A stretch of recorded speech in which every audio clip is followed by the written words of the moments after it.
After years of waiting, The Legend of Zelda Breath of the Wild has finally been released. Coming out on both the Wii U and the Switch, it's the first truly open world in the Zelda series. With that being said, most of the reviews I've seen have been for the Switch version, but I decided to review the Wii U version to see how it compares, and also because it's cheaper than buying a $300 console. So with that being said, I hope this game can really handle everything the game has to throw at it in my mighty review of The Legend of Zelda Breath of the Wild.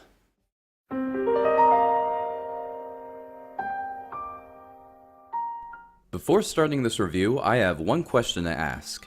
Do you have a lot of free time on your hands? Because in order to fully appreciate this game, you're going to need it.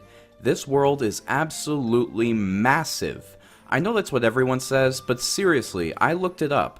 The world is over 9 times the size of Skyrim. Hell, the tutorial area of the game is larger than Ocarina of Time, Wind Waker, and Twilight Princess combined in their entireties. And there is so much to do in this game, it's absolutely unbelievable. To start off, let's take a look at the world itself. It's not just massive, but beautiful too. The weather changes in real time, changing the aesthetics of the world with it. The sun gleaming off of the water, the rain sliding down the rock faces making them difficult to climb, and the snow brushing against the mountaintops all make for a place that's a delight to explore. The music has been toned down with only vague piano chords playing when not in an area specifically made for musical accompaniment. I hated the idea at first because of how good Zelda music traditionally is, but quickly realized just how well the sound effects and lack of overtures add to the experience. Not to mention, hearing those songs on repeat over a short adventure may be fine, but in a massive game like this, I think they'd get old fast. However, I do wish that they had made those few ambient notes vary a bit more when in different environments, just to add a touch more variety.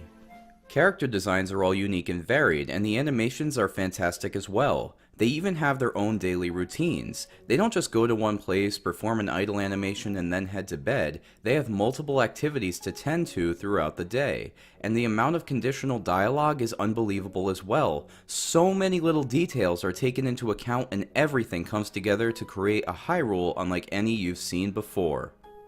The story, in vague terms to avoid spoilers, is also entertaining. The people Link encounters all have fun personalities and can either be hilarious or touching with excellent timing. The ending lacks the impact that it needed, but I have no issues with saying this is a story well worth being told.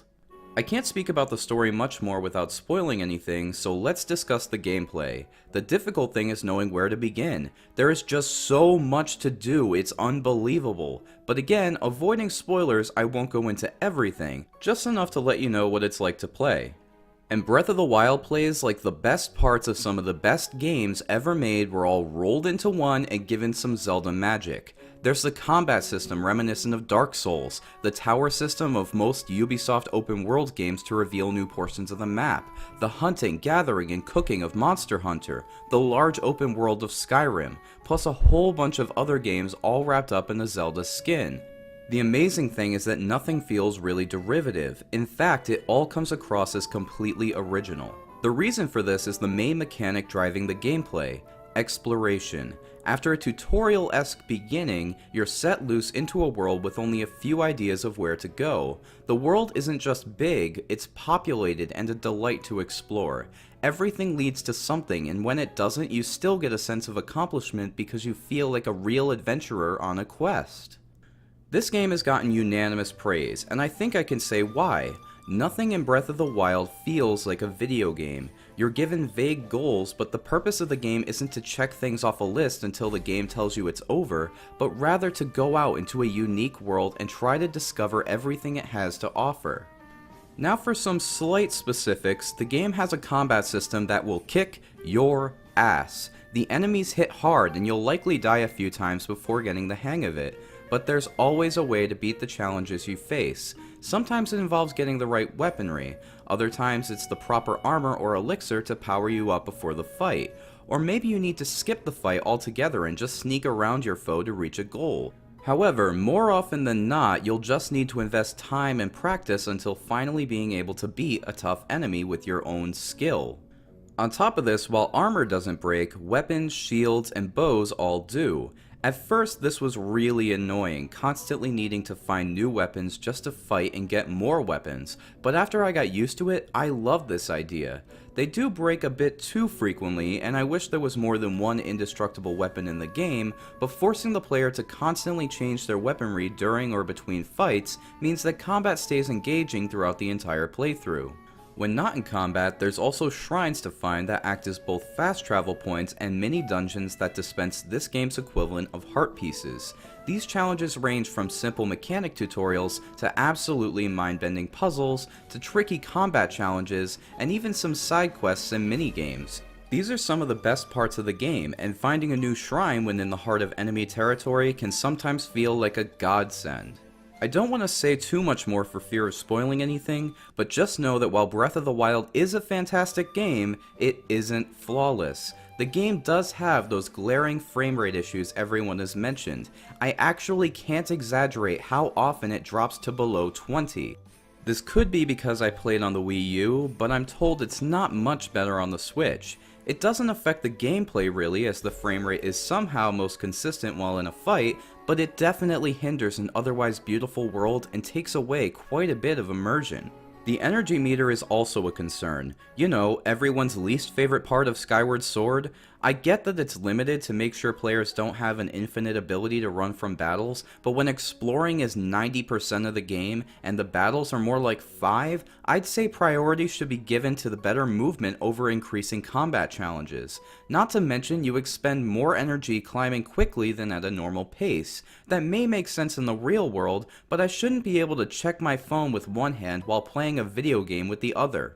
There are also a few nitpicks, but the only one of note has to be that while mounting, registering, and taming horses is a really fun endeavor, their use is incredibly limited in the adventure. I'd often find travel easier if I teleported to a tower and flew down, rather than going to a stable, grabbing the horse, and needing to take the main roads to get to my destination. Finally, while the idea of exploration-driven gameplay is innovative, it would have been much appreciated to have some extra help in certain cases. I enjoyed talking to some of the NPCs, but I didn't talk to all of them at first, making figuring things out much more difficult than it needed to be sometimes. Not to mention that the climbing and paragliding mechanics cause players to stray from the beaten path, and the game doesn't compensate for it.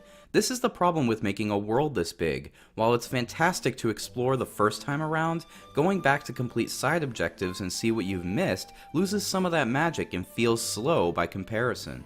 Just know going in that this is a game meant to be played at a slow pace over a long period of time, and it's probably the worst game I could recommend to someone new to video games. And none of that is inherently bad, but if you go in expecting a standard Zelda game like those before it, you may find yourself overwhelmed before too long. Still, despite all of these issues, the game is still fantastic and a delight to play. In fact, finding flaws is easy simply because they stand as a stark contrast to the rest of the game. I just figured that anyone seeing the endless perfect scores knows what to expect upon arrival. Breath of the Wild is the best video game remake ever made, and make no mistake, that's exactly what it is. It's a remake of the original Legend of Zelda for the NES, and I think it will set the standard for open world games in the future. But with that being said, I can't really ignore the flaws that it has, so I'm in quite the predicament. Do I review it based on its current quality, or do I review it for the legacy I expect it to leave? I'm not really sure what to do, so in the end, I decided on a happy medium, which is why The Legend of Zelda Breath of the Wild for the Wii U gets a 9.5 out of 10 and an undeniable spot on the MightyNifty Must playlist. I know it's not the perfect score that a lot of people expected, but I can't ignore just how many flaws this game has. But at the same time, to have all those flaws and still overcome them to get this good a score, this game is going to become a modern-day classic, mark my words. With that being said, I hope you guys enjoyed this review. If you did, be sure to leave a comment down below to let me know what you want me to review next. Subscribe for more gaming goodness, like this video to share the love, and as always, have a mighty nifty day today.